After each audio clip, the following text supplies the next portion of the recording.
Mtakatifu, wewe ni Mungu utendaye yaliyo makubwa. Ninaomba kwa hiki ambacho umenipa kifanyike msaada kwa mama mmoja, baba, kaka, dada, hata mtoto. Sasa na kusudi lako na mapenzi yako Bwana, kakibariki na kukitakabali. Mungu enende katika mioyo yao, na kawe sawa na udongo ulio mzuri. Kwa neno lako litakaokaa Baba likapate kuzaa matunda, katika jina la Yesu Kristo aliye hai nikiomba na kushukuru, amen. Tutakuwa na ujumbe mfupi sana ambao tutajifunza. Unasema kwamba wapo wengi wapotoshaji, wewe ilinde kweli. Ni ujumbe mfupi sana ambao tutajifunza kulingana na Roho Mtakatifu ambavyo atatuongoza, ya kwamba wapo wengi wapotoshaji, lakini wewe ilinde ile kweli ya Mungu. Wapotoshaji wanaweza akawa wako sehemu ulioko, wanaweza akawa ni jirani yako, anaweza akawa mtu unayefanya naye kazi, akawa ni mtu Mtanzania mwenzako. Bwana Yesu asiwe sana. Lakini mtu mpaka anapotosha, nyuma yake anakuwa na roho ya adui, ambao ni roho ya shetani, ambao ndio baba wa upotoshaji, ni shetani mwenyewe.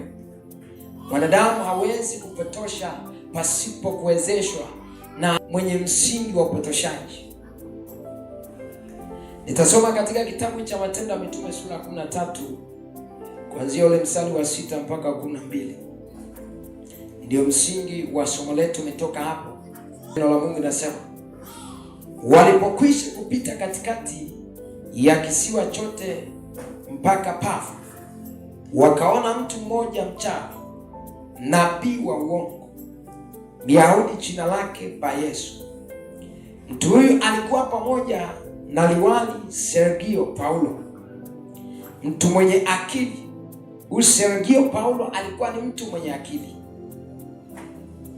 Yeye liwali akawaita Barnaba na Sauli waje kwake, akataka kulisikia neno la Mungu.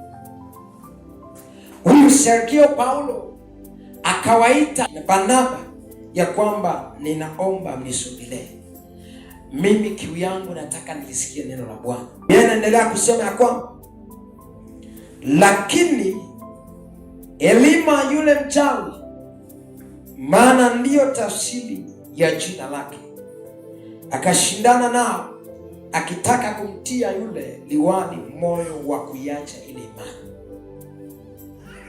Kuna mtu mmoja anaitwa Elima ambaye alikuwa na sifa za uchawi. Manake alikuwa na roho ya shetani ndani yake. Alipoona liwali mwenye akili anawahitaji kina Barnaba, lakini huyu Elima ambaye ni mchawi, ndani yake kuna roho ya mpotoshaji ambao ni shetani, akataka kumpotosha ili aikatae ile imani ambayo anataka kuipokea kutoka kwa kina Petro. Bwana Yesu asiwe sana. Akitaka kumtia yule liwali moyo wa kuiacha ile imani.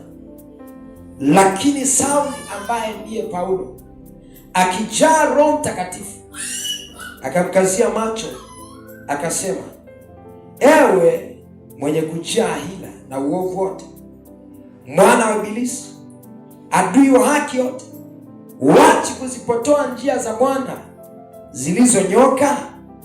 Basi angalia, mkono wa Bwana u juu yako, nawe utakuwa kipofu usilione jua kwa muda. Mara kiwi kikamwangukia na giza, akazunguka na kumtafuta mtu wa kumshika mkono na kumwongoza. Ndipo yule liwali alipoyaona yaliyotendeka, akaamini, akistajabia mafundisho ya Bwana. Bwana Yesu asiwe sana. Ni habari ya historia ya huyu mtu. Nini nataka kusema kupitia ujumbe huu? Na ujumbe wetu unasema ya kwamba wapotoshaji wapo wengi, au wapo wengi wapotoshaji, lakini wewe unatakiwa uilinde ile kweli, usimamie hiyo kweli. Kwa nini nazungumza hivi? Kuna watu wengi hakika ambao walitamani kumjua Mungu. Kuna watu wengi hakika ambao wanatamani wamwelewe Mungu.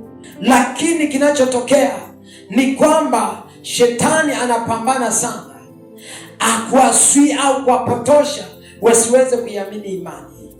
Lakini cha kushangaza na cha ajabu, shetani anapambana sana watu wenye akili, watu wenye ufahamu, watu wenye uelewa wasiweze kuiamini au kuijua kweli ya Mungu. Anapambana kupita kawaida. Bwana Yesu asiwe sana. Kwa nini Biblia imesisitiza kwamba huyu liwali alikuwa ni mwenye akili? Alikuwa ni mwenye akili. Alipotaka kuijua ile kweli ya Mungu, au akawa na imani ya kwamba anataka alisikie neno, adui kupitia elimu yule mchawi anataka kuzuia. Kwa nini?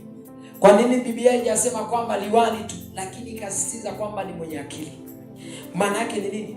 Kuna watu wengi wenye akili, kuna watu wengi wenye ufahamu, kuna watu wengi wenye maarifa, wamekaa mtaani, wanatamani kumjua Yesu, wanatamani kumwelewa Yesu, lakini shetani anapambana sana kuwazuia wasiweze kusimama katika imani, au anapambana sana kuipotoa au kuipotosha imani ile ya kweli wasiweze kuiamini. Ndio maana utakuta sasa watu hao wenye akili, wengine wapo huko duniani wanaishi maisha yasiyompendeza Bwana, lakini wana akili za kutosha. Lakini kwa sababu gani? Yamkini kuna adui amesimama kupitia mtu fulani, kupitia sehemu fulani, amesimama pale kuwapotosha, kwa kuwatazamisha ya kwamba hichi wanachokifanya hawa hawafanikiwi, hawakifanyi sawa sawa, au hawatendi sawa sawa, ili mradi tu huyo mtu mwenye akili asiamini. Kwa sababu mwenye akili akimwamini Kristo au akawa na imani na ile kweli, watu wengi watamsikiliza. Bwana Yesu asiwe sana. Mtu mwenye akili anasikilizwa kila mahali.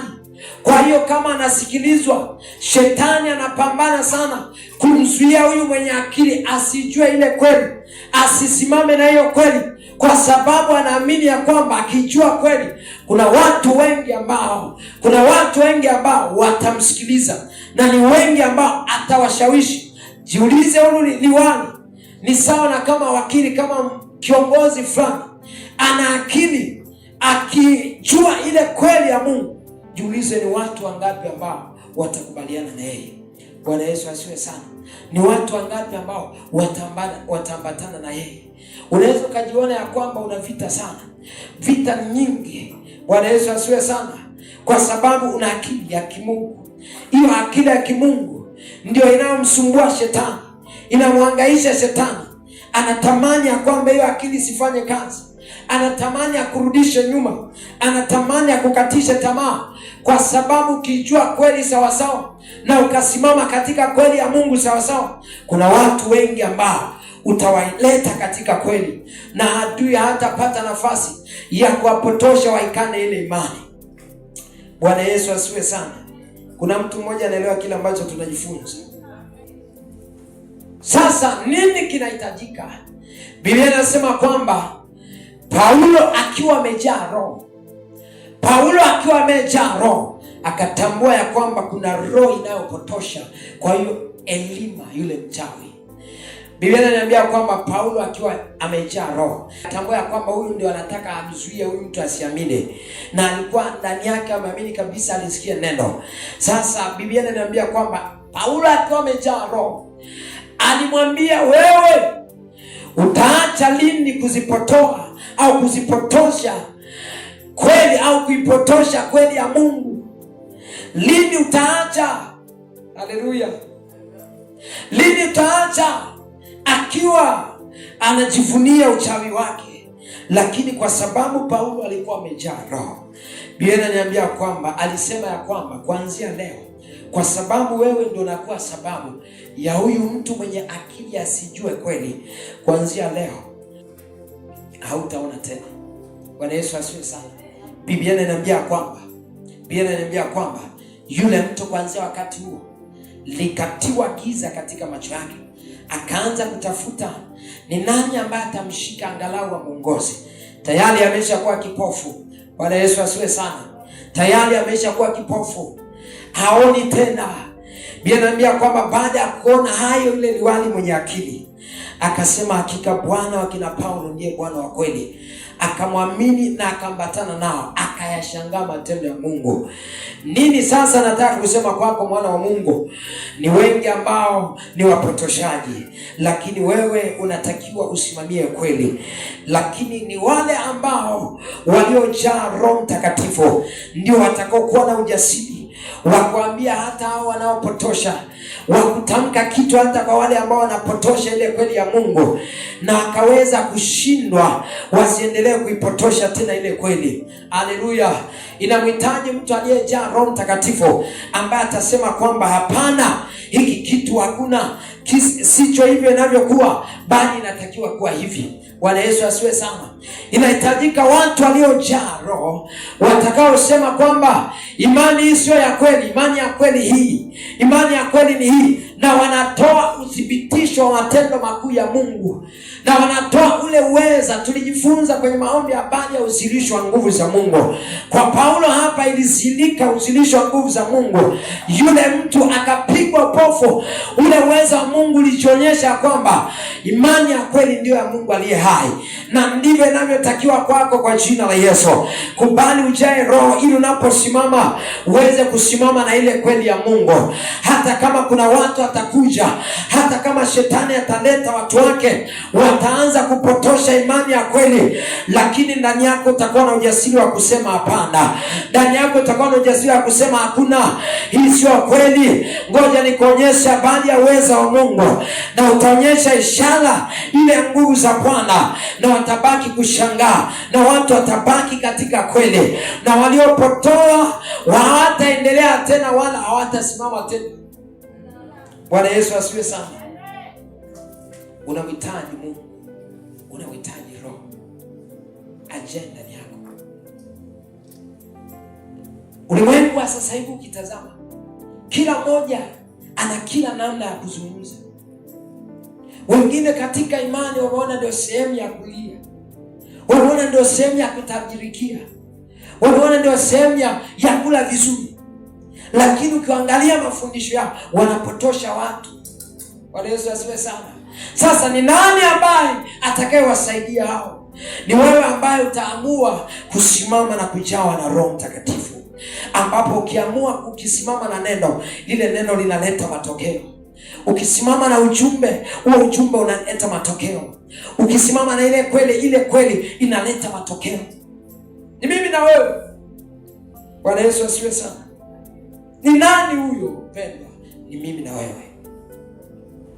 Kitabu cha Timotheo wa pili, ile sura ya 3 mstari wa 8 na wa 9. Neno la Mungu linasema ya kwamba na kama vile Yane na Yambre walivyopingana na Musa, vivyo hivyo na hawa wanapingana na ile kweli.